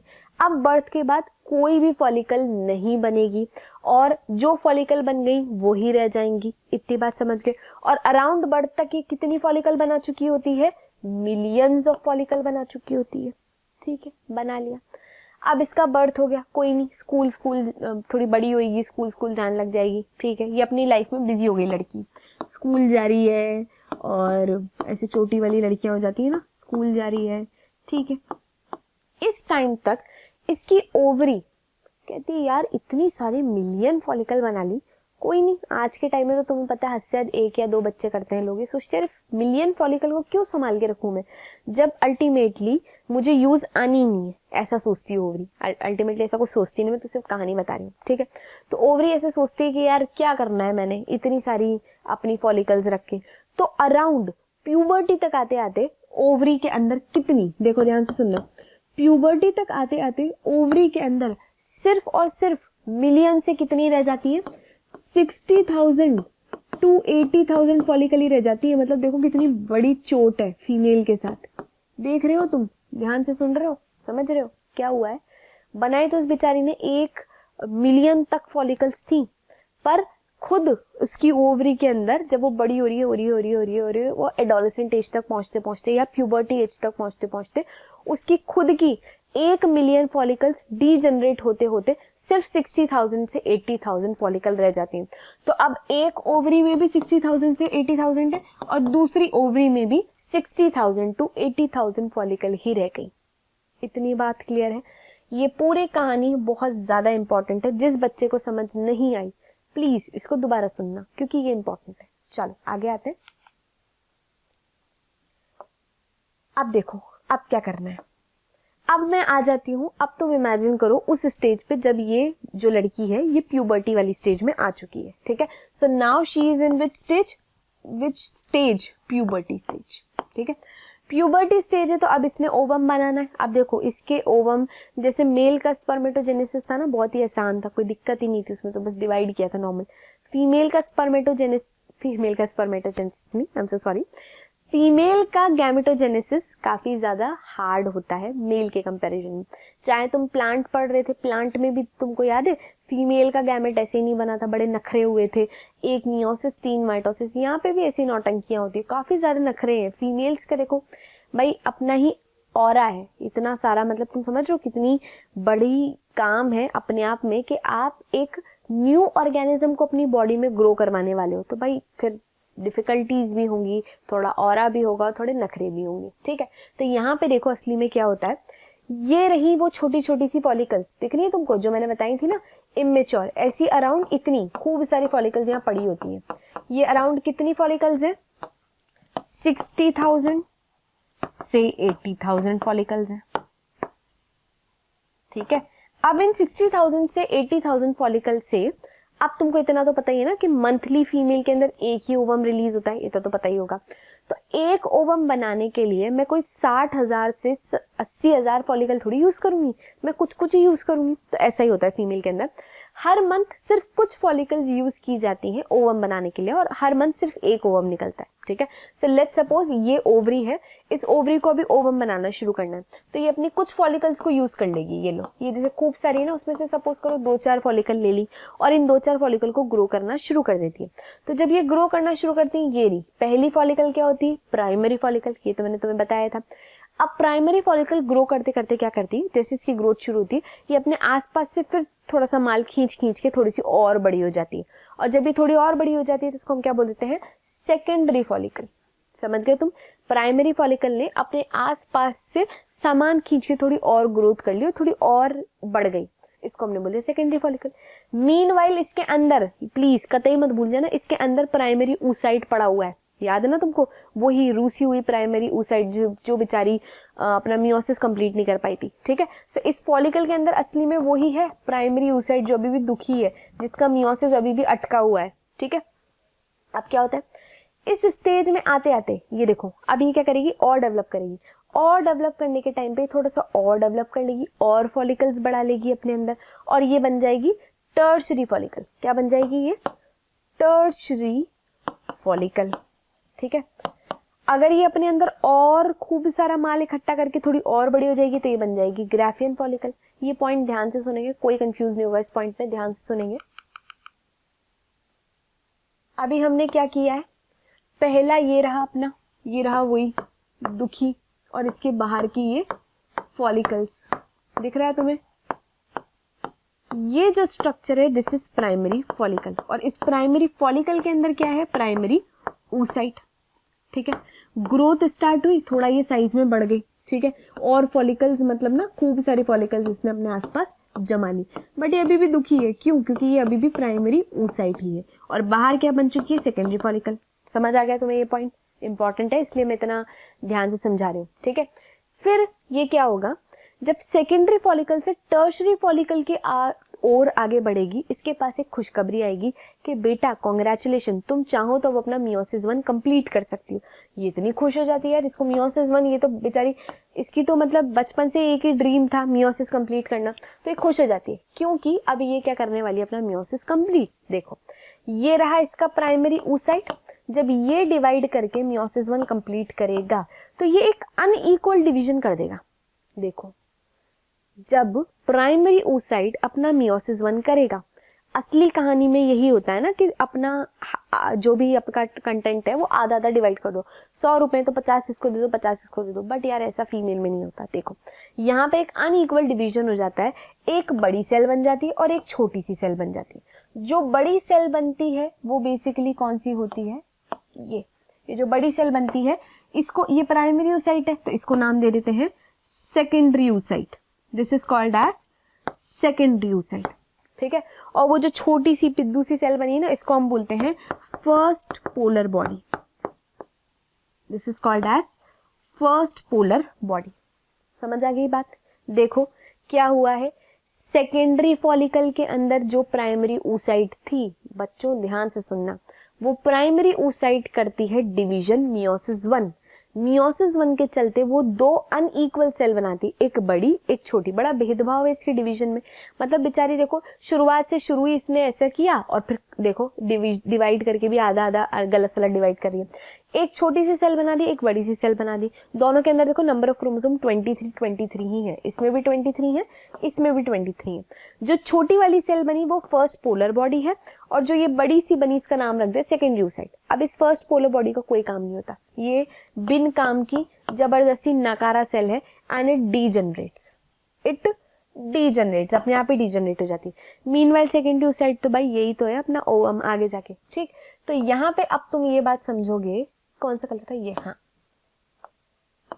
ये रहा आपका बाहर का सेल जो कि मीनवाइल अंदर डिवीजन हो रहा था और ये डेवलप हो रहा था। तो ये डेवलप होके क्या बन चुका है, अब तो तुम्हें पता है, मैं जल्दी जल्दी कर देती हूँ। ये लो, ये देखो खूब सारा डेवलप हो चुका है, और ये डेवलप होके क्या बन गया है, tertiary follicle. This is now your tertiary follicle. Meanwhile इसके अंदर अब प्राइमरी oocyte की जगह क्या होगा, इसके अंदर होगा सेकेंडरी फॉलिकल। ये लो, ये आ गया हमारा new secondary follicle, sorry secondary follicle नहीं, सेकेंडरी oocyte, ठीक है। समझ गए इतनी कहानी? क्या हुआ है, ये रहा आपका सेकेंडरी फॉलिकल, उसके अंदर प्राइमरी oocyte। इधर आते आते बाहर तो डिवीजन हो रहा था, बाहर तो बढ़िया ग्रोथ चल रही थी, बाहर तो तैयारियां चल रही हैं जोरों शोरों से, वहां हमारा सेकेंडरी oocyte आया है। तो बाहर की तैयारियां होकर वो क्या बन गया, टर्शरी फॉलिकल। मीनवाइल अंदर डिवीजन कंप्लीट हुआ, अनइक्वल डिवीजन हुआ, एक फर्स्ट पोलर बॉडी बनी, एक अपना oocyte बन गया। इस oocyte, क्योंकि दूसरी बार oocyte बना ना, इसको सेकेंडरी oocyte बोला। यही सेकेंडरी oocyte तुम्हारा ओवम बनेगा। फर्स्ट पोलर बॉडी बिल्कुल नकारा सेल है, डीजनरेट हो जाएगी, कोई दिक्कत नहीं। चलो यहाँ तक हो गया। अब यहाँ के आगे एक और चीज होती है, इसके अंदर ना ये तेरे खुश हो जाते हैं, देखो ये बहुत खुश हो जाता है टर्शरी फॉलिकल, इतनी खुशी के मारे, हाय मेरे बच्चे, है ना, ये मतलब फाइनली मियोसिस कंप्लीट हो गया, खुशी के मारे पागल हो जाता है। तो इसके अंदर एक कैविटी बन जाती है, देखो एक कैविटी सी बन जाती है इसके अंदर, ऐसे थोड़ी सी छोटी कैविटी बनी है, बट तुम इमेजिन करो, रुको इमेजिन ही करो अच्छे से, रुको, ऐसे ना बड़ी सी कैविटी बन जाती है। इस कैविटी को हम बोलते हैं antrum. This cavity is called as antrum. Meanwhile ये रही हमारी सेकेंडरी oocyte। समझ गए यहाँ की कहानी? ये जो तुम्हें बता रही हूँ, ये जो बच्चा एनसीईआरटी की लाइन पढ़ के बैठा है उसको ये कहानी अब समझ आ रही होगी, क्योंकि एनसीईआरटी ने इतना गंदी तरीके से लिख रखा है ना कि तुम्हें समझ भी नहीं आएगा, इतना हार्ड तरीके से लिख रखा है। तो ये कहानी जब जितना अच्छे से सुन लोगे तुम्हें ये कहानी समझ आ जाएगी, ठीक है। चलो अब मैं आगे का काम करती हूँ।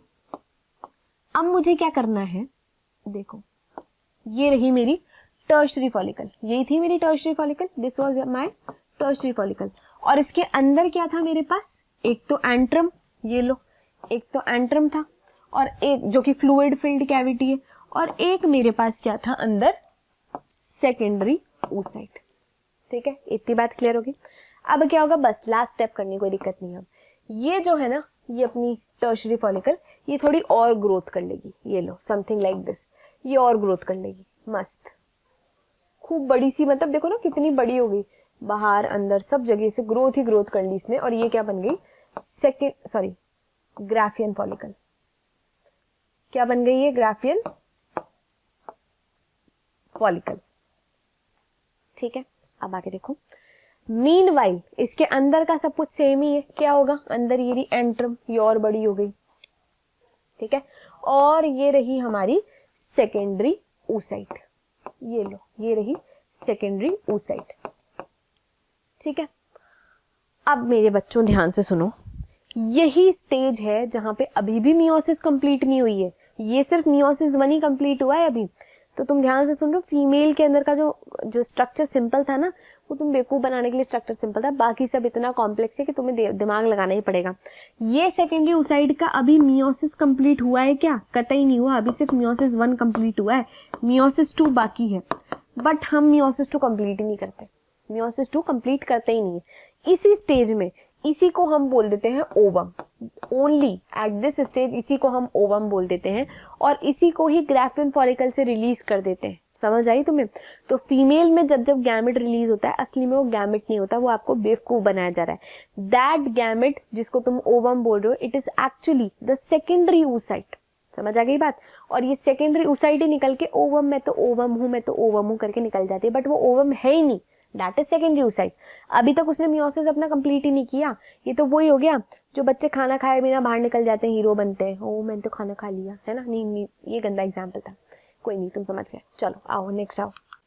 ये जो बात मैंने बताई यही यहाँ पे लिख रही है, देखो यही यहाँ पे लिख रही है, प्राइमरी oocyte। ये रहा हमारा प्राइमरी oocyte, ये देखो secondary oocyte, first polar body, ये तो मैंने तुम्हें बता ही दिया। यहाँ तक की पिक्चर तुम्हें क्लियर है, ठीक है? अब आओ डायग्राम पे, देखो ये थोड़ा सा रब कर देते हैं। देखो ये रही हमारी प्राइमरी फॉलिकल, सेकेंडरी फॉलिकल, ये रही टर्शरी फॉलिकल, ये रही ग्राफिन फॉलिकल, और ये देखो ध्यान से, ये ग्राफिन फॉलिकल में से यही है आपका सेकेंडरी oocyte। देखो यही रप्चर होके बाहर निकल गया, देखो लिख भी रहा है यहाँ पे सेकेंडरी oocyte, जिसको हम क्या बोल देते हैं ओवम, बट ये सेकेंडरी oocyte ही है। मीनवाइल क्या होता है ओवरी के अंदर, ये निकाल चुके हैं, ठीक है? अब ये जैसे ही निकाल देते हैं, ये जैसे ही ओवम रिलीज करेंगे, इस ओवम रिलीज करने को हम बोलते हैं ovulation. This is called as ovulation. और देखो ओव्यूलेशन करने के बाद यहाँ ओवम रिलीज हुआ और ये जो फिम्ब्रिया है ना, जो फिंगर लाइक प्रोजेक्शन है, ये इसको कलेक्ट करके आगे ले जाएंगी, ठीक है? ये अपन बाद में देखेंगे क्या होगा इसके साथ, बस इतना याद कर लो। यहाँ से तो ये रप्चर होकर ओवम निकला और ovum will be captured by fimbria और फिम्ब्रिया इसको फेलोपियन ट्यूब में ले जाएंगी। मीनवाइल मैं तुम्हें अभी ओवरी कंप्लीट कराती हूँ पहले, है ना? देखो ये सब निकलने के बाद ये पीछे का पार्ट रह गया, देखो ये पीछे का पार्ट रह गया। इस पीछे के पार्ट में थोड़ा सा ना कन्वर्जन होता है, थोड़ा सा ना, मतलब समझ रहे हो तुम, थोड़ा सा अब इसमें मॉडिफिकेशन होगा और ये रिमेनिंग पार्ट ही एक नया स्ट्रक्चर फॉर्म कर लेता है जिसे हम बोलते हैं कॉर्पस ल्यूटियम।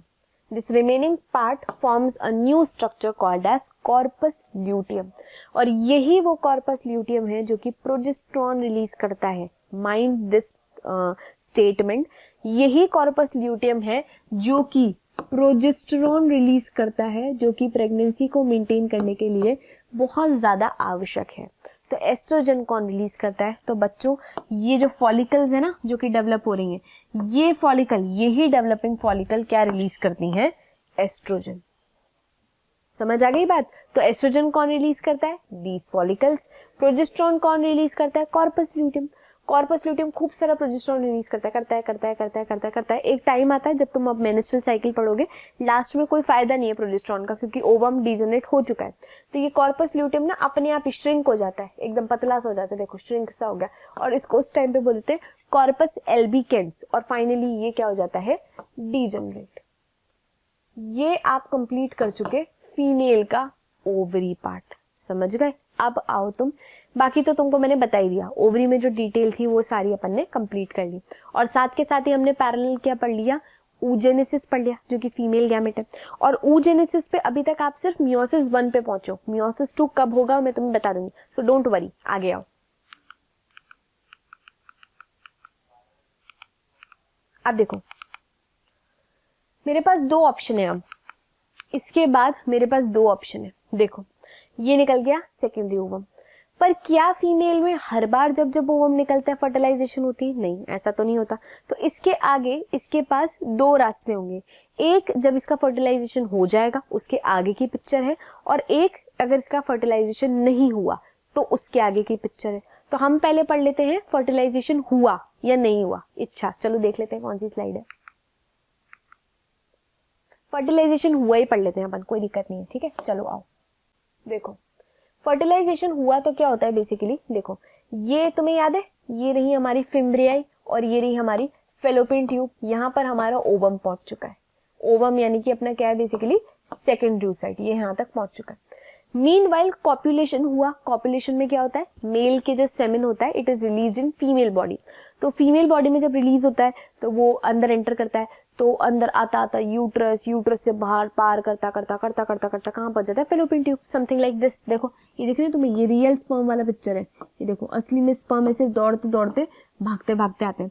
जब स्टार्ट करते हैं, ये इंपॉर्टेंट है, देखो जब स्टार्ट करते हैं यहाँ पे तो 200 से 300 मिलियन की शुरुआत होती है, ऊपर पहुंचते पहुंचते आधे इधर चले गए, आधे इधर चले गए, और फाइनली फेलोपियन ट्यूब तक, दोनों तक टोटल मिला के कितने पहुंच पाते, अराउंड 100 स्पर्म्स। बेचारे बाकियों की तो डेथ ही हो जाती है, पहुंच ही नहीं पाते बेचारे यहाँ पर। ठीक है, तो देखो इन 100 में से तुम इमेजिन कर लो, कुछ इधर की फेलोपियन ट्यूब में चल जाते हैं, कोई इधर की फेलोपियन ट्यूब में चल जाते हैं। अब एक बात कान खोल के सुनो, दोनों ओवरी हर महीने ओवम रिलीज नहीं करती, एक बारी एक रिलीज करती, एक बारी एक रिलीज करती, तो ना ऑल्टरनेटिव है।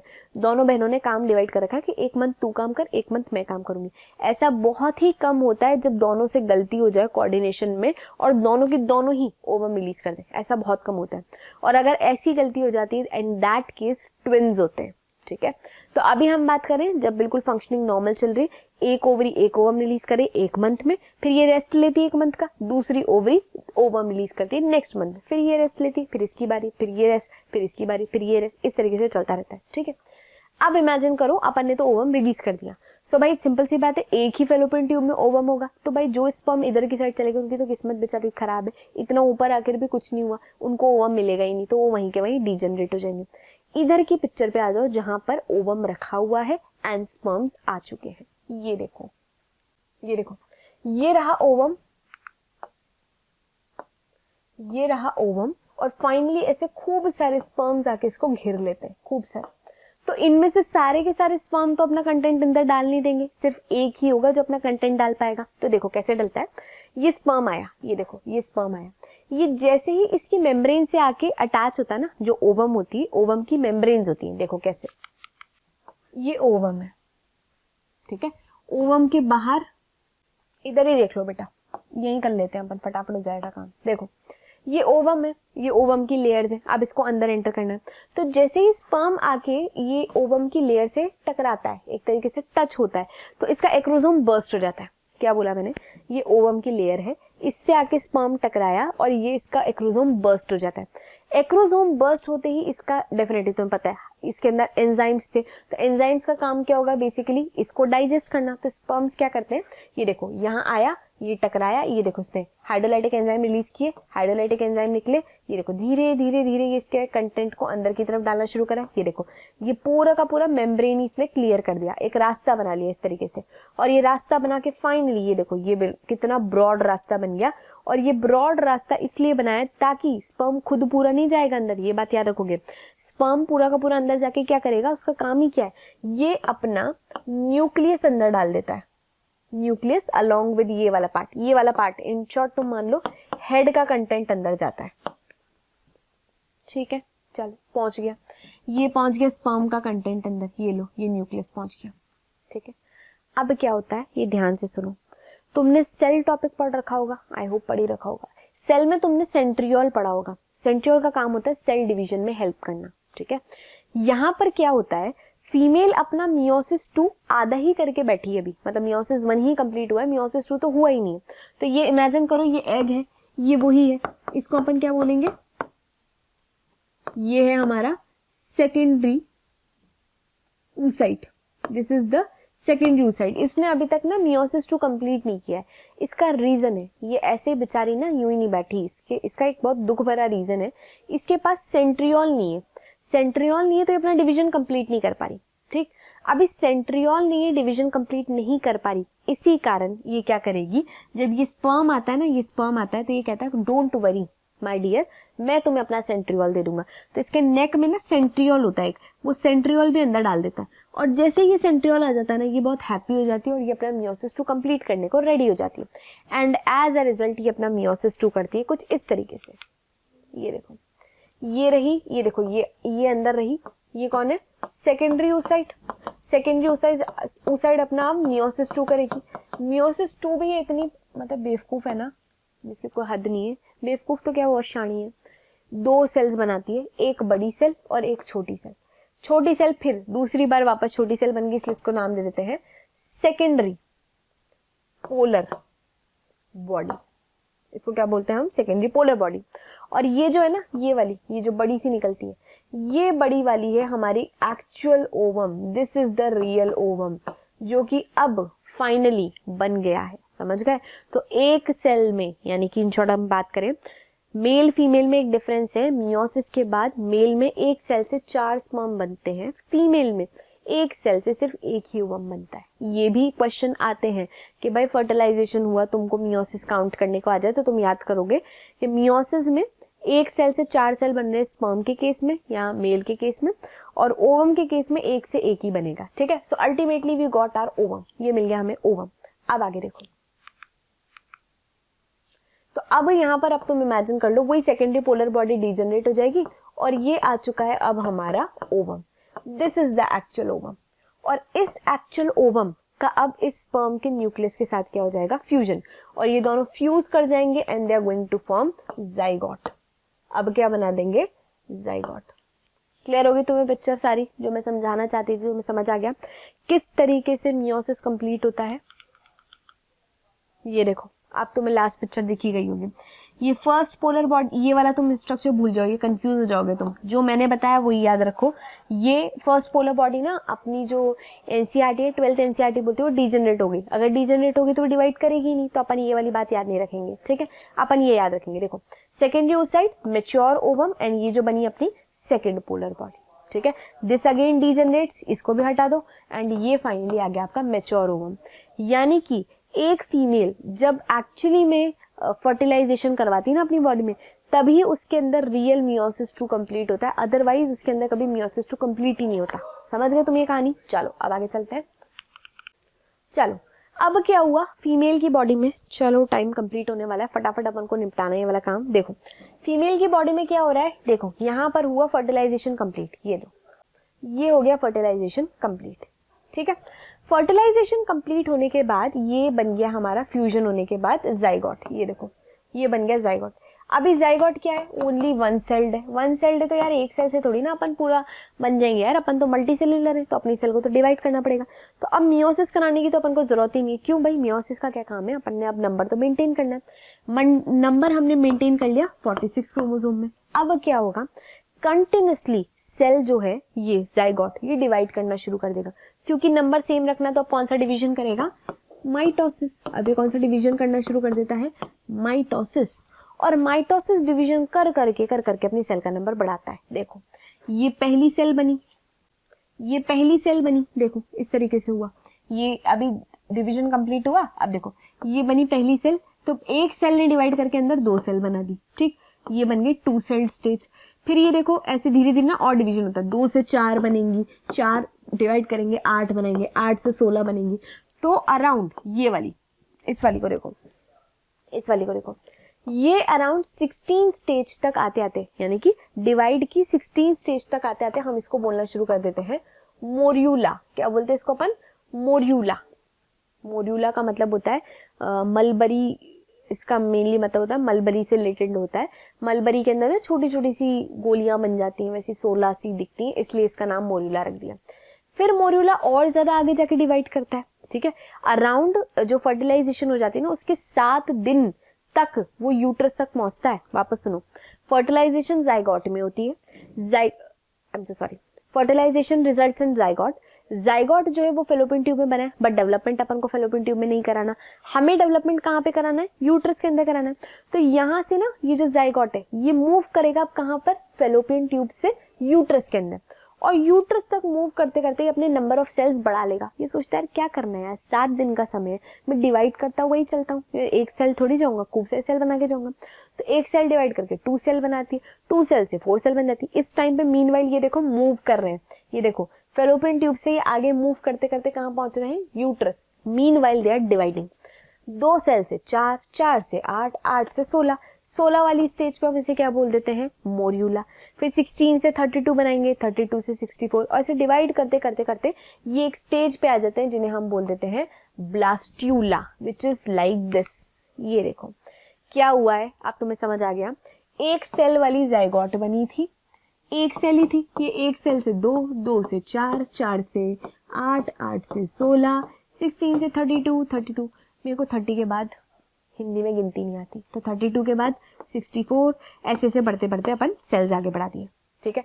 अराउंड 64 से जब ये 100 तक सेल्स आ जाती है ना, तो उस स्टेज में ये एक नेक्स्ट स्टेज फॉर्म कर लेता है जिसे हम बोल देते हैं ब्लास्ट्यूला, जो कि ये रही, ठीक है। ब्लास्ट्यूला में सेल्स खुद को ना अरेंज करना शुरू कर देती है। इनको लगता है अरे जैसे नहीं होता अपने अपन किसी स्टेशन पे पहुंचने वाले होते हैं तो अपना ना अपन सामान वामान उठा के रेडी नहीं हो जाते कि अब बस अपन को निकलना ही है। ब्लास्ट्यूला को पता है कि यार यूट्रस आने वाला है, मैं फटाफट ना अपनी सेल्स को जमा लेता हूँ ताकि एक प्रॉपर सिमेट्री में काम चलेगा। तो वो जो पूरी सेल्स होती है उनको प्रॉपरली जमा लेता है। कुछ सेल्स जो होती है वो बाउंड्री पे जाके लग जाती है, ये देखो ये बाउंड्री पे लग गई सारी सेल्स लाइक दिस, ये पूरी बाउंड्री बना रही है, ये देखो। ये बाउंड्री वाली सेल्स जो होती हैं, ध्यान से देखो, ये कहलाती हैं ट्रोफोब्लास्ट सेल्स। ये बाउंड्री वाली सेल्स क्या कहलाती हैं? Trophoblast cell. मीनवाइल ये जो अंदर की साइड ऐसे नहीं घुस के बैठ गई, ये देखो, ये जो सेल्स होती हैं ये है हमारी इनर सेल मास, और यही वो सेल्स हैं जो कि आगे जाके एम्ब्रियो बनाएंगी। ये बाकी जो ट्रोफोब्लास्ट वगैरह ना, ये तो प्लेसेंटा बनाने में काम आएंगी। वापस सुनो, हम अराउंड डिवाइड करते करते 100 मतलब अराउंड 100 सेल्स तक पहुंच चुके हैं। 100 सेल्स सोचती है यार अपना स्टेशन आने वाला है, यूट्रस आने वाला है, वहां जाते अपन ने फटाफट क्या करना है? इम्प्लांटेशन करनी। तो थोड़ा अरेंज हो जाते हैं ढंग से। अरेंज क्या करती है? कुछ सेल्स को बाउंड्री मिल जाती है, वो बाउंड्री वाली सेल्स क्या कहलाती है? Trophoblast cell. और कुछ सेल्स अंदर ऐसे एक साइड ही जमा हो जाती है, वो एक साइड जो जमा हो जाती है उन्हें हम बोल देते हैं inner cell mass. Inner cell mass क्या बनेगी आगे जाके? Real embryo. और ये जो ट्रोफोब्लास्ट वाली सेल्स है ना, ये आगे जाके क्या बनेगी? बेसिकली प्लेसेंटा बनाने में काम आएंगी। बस ठीक है, इतना बात समझ आ गई। अब आओ आगे, ये देखो प्लेसेंटा, एक मिनट में सो प्लेसेंटा को अभी डिस्कस करूंगी, रुक जाओ। हाँ, ब्लास्ट्यूला स्टेज क्या होता है? ब्लास्ट्यूला स्टेज तक आते आते अब ये यूट्रस तक पहुंच चुका है, ये यूट्रस तक पहुंच चुका है, ठीक। यूट्रस में तुम्हें पता है इंटरनल लाइनिंग्स होती हैं जिन्हें हम बोलते हैं एंडोमेट्रियम। ये देखो, ये इंटरनल लाइनिंग्स है, तुम्हें पता है ना एंडोमेट्रियम। तो ये जैसे ही अंदर पहुंचता है ना, एंडोमेट्रियम से जाके चिपक जाता है। जैसे ये एंडोमेट्रियम है, ये जाके से चिपक गया। ये जैसे चिपकता है एंडोमेट्रियम इसको अंदर ले लेती है, ऐसे देखो, ध्यान से देखो, तुम्हें दिख रहा है ये यहां तक पहुंच गया। ये एंडोमेट्रियम इसे धीरे धीरे ना छेद कर करके इसे अंदर ले लेती है, कुछ इस तरीके से। अगर मैं इसको खुद रिप्रेजेंट करूं तो कुछ इस तरीके से, ये रही एंडोमेट्रियम, ठीक है, और ये रहा हमारा ब्लास्ट्यूला स्टेज। अब ये क्या करेगी? इसको पूरा घेर के अंदर कर लेगी, something like this. At this point आप कहोगे इम्प्लांटेशन हो गया। तो अराउंड फर्टिलाइजेशन के 7 दिन बाद, 7 डेज बाद इम्प्लांटेशन होता है, ठीक है। ब्लास्ट्यूला स्टेज तक इम्प्लांटेशन हो जाता है। और उसके बाद तुमको पता ही है अब अपन ने लेयर बनानी है, एंडोडर्म, एक्टोडर्म, मेसोडर्म। सो ब्लास्ट्यूला स्टेज के बाद नेक्स्ट स्टेज बनती है, दैट इज कॉल्ड एज गैस्ट्यूला। और गैस्ट्यूला स्टेज में क्या होता है? तीनों लेयर बन जाती है, एक्टोडर्म, एंडोडर्म और मेसोडर्म भी बन जाती है अंदर। और ये जो है ना बेसिकली ये तीनों लेयर्स ही तुम्हारे आगे के जाके ऑर्गन्स फॉर्म करेंगी, ठीक है। इतनी पिक्चर क्लियर है? अब आओ पीछे देखो, जो ट्रोफोब्लास्ट सेल्स थी ना, वही आगे जाके यूट्रस के साथ मिलकर प्लेसेंटा बनाने में काम आएंगी। जैसे ये रही अपनी ट्रोफोब्लास्ट सेल्स, ठीक है, इनके ऊपर ना ऐसे विलाय जैसा कुछ कुछ डेवलप हो जाता है, ऐसे विलाय जैसा, फिंगर लाइक विलाय। इनको हम बोलते हैं chorionic villi. These are called as chorionic villi, ठीक है।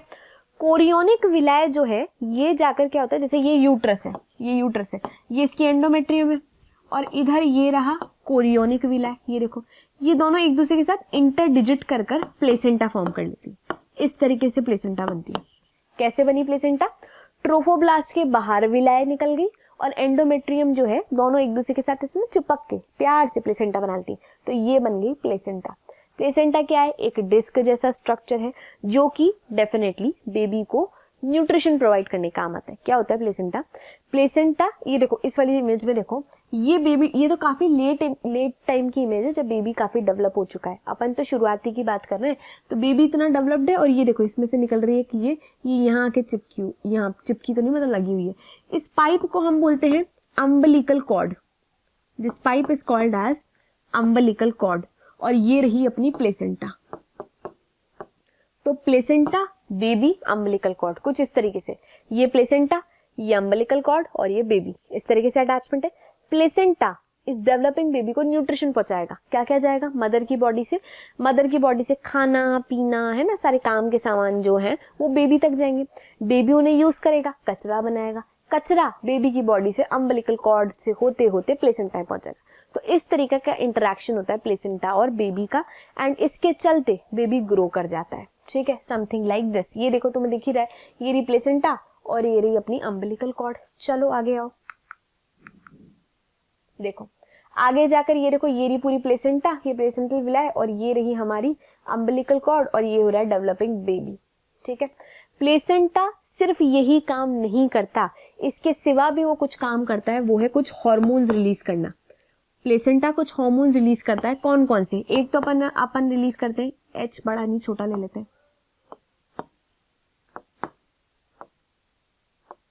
एक रिलीज करता है HCG, ह्यूमन कोरियोनिक गोनेडोट्रोपिन। ठीक है, ये जो मैं नाम बता रही हूँ तुम्हें याद नहीं करने, पर फिर सुन लो।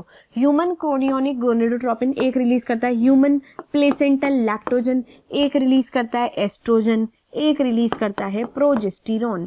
ये चारों हार्मोन, हालांकि एस्ट्रोजन प्रोजेस्टेरॉन तो वहां पे भी रिलीज हो रहे हैं, बट ये चारों हार्मोन कौन रिलीज करता है? बेसिकली ये प्लेसेंटा। ओके, अब धीरे धीरे बेबी की ग्रोथ हो रही है। अब तुम्हें बेबी के ग्रोथ में ना ऑर्गन्स को नहीं पढ़ना कि कब कौन सा ऑर्गन आता है कौन से महीने में। ठीक है, धीरे धीरे पहले उसकी हार्ट बनेगा, हार्ट के साथ साथ धीरे धीरे फिर लिम्स बनना शुरू हो जाएंगे, हाथ एंड पाँव, then remaining body organs develop हो रहे होंगे, एंड मीनवाइल पूरी बॉडी डेवलप कर जाती है टोटल 9 मंथ्स में। ठीक है, सो मैं बात बता रही हूँ तुम्हें 9 मंथ्स के बाद। देखो अब 9 मंथ में जब डेवलप हो चुका है बेबी, तो बस यार अब उसको कब तक रखोगे अंदर, इसको बाहर निकालो, है ना। सो अब आता है लास्ट स्टेप। ये पूरा जो ये ओवरऑल गेस्टेशन पीरियड है, इसके बाद लास्ट स्टेप आता है पार्चुरेशन। पार्चुरेशन में बेसिकली क्या होता है, ये बेबी कंप्लीटली डेवलप हो चुका है। देखो तुम देख रहे हो बोन्स को ऐसे, ये देखो ये वाला पार्ट इस तरीके से निकल रहा है, ऐसे निकलता है बेबी। अब बेबी को निकलने के लिए अपन थोड़ा सा एक बार समझ लेते हैं। जब बेबी कंप्लीटली डेवलप हो जाता है, यानी कि ये जो फीटस है ना, ये कंप्लीटली डेवलप हो जाता है, क्या होता है, पहले तो बना था जाइगोट, जाइगोट आगे जाके क्या बनता है, एम्ब्रियो, एम्ब्रियो ही आगे जाके क्या बनता है, फीटस, और फीटस जब बाहर निकलता है तो वो बन जाता है बेबी। ये होता है प्रोसीजर। अब देखो, अच्छा एक और चीज कुछ बच्चे पूछते हैं, एम्ब्रियो कब बोलना है, फीटस कब बोलना है। तो अर्ली 8 वीक्स तक आप इसको एम्ब्रियो बोलते हो, लेटर ऑन आप इसको फीटस बोलते हो। ठीक है, अब आ जाओ लास्ट। ये कंप्लीट हो चुका है बेबी, ये कंप्लीट बेबी डेवलप हो चुका है, अब इसको बाहर निकलना है। तो ये क्या होता है बेसिकली, ये थोड़ा सा ना कॉन्ट्रैक्शन इनिशिएट करता है, बेबी खुद कॉन्ट्रैक्शन इनिशिएट करता है, जिसे हम बोलते हैं फीटल इजेक्शन रिफ्लेक्स। क्या होता है भाई, बेबी कहता है यार बोर हो रहा हूँ, मेरे को बाहर भेजो यार, क्या हो रहा है यार, ग्रोथ हो गई मेरी बहुत। ठीक, फीटल इजेक्शन रिफ्लेक्स यानी कि बेबी की साइड से थोड़ी सी धक्का मुक्की शुरू होती है, बाहर निकलना है। ठीक है, जैसे ही थोड़ी धक्का मुक्की शुरू होती है, मायोमेट्रियम तो रेडी है बेबी को निकालने के लिए, तो क्या होता है, ऑक्सीटोसिन रिलीज होना शुरू हो जाता है। ऑक्सीटोसिन जो आप पिट्यूटरी से रिलीज करवाते हो ना, पोस्टीरियर पिट्यूटरी से, वो रिलीज होना शुरू हो जाता है, और ऐसे भर भर के ऑक्सीटोसिन आता है। ये देखो खूब सारे ना ब्लड वेसल्स के थ्रू ऑक्सीटोसिन आकर यहाँ यहाँ यहाँ यहाँ, ये मैं दिखाने की कोशिश कर रही हूँ तुम्हें, मायोमेट्रियम, ये है मायोमेट्रियम, और यहाँ आके ऑक्सीटोसिन एक्ट करने लग जाता है मायोमेट्रियम पे।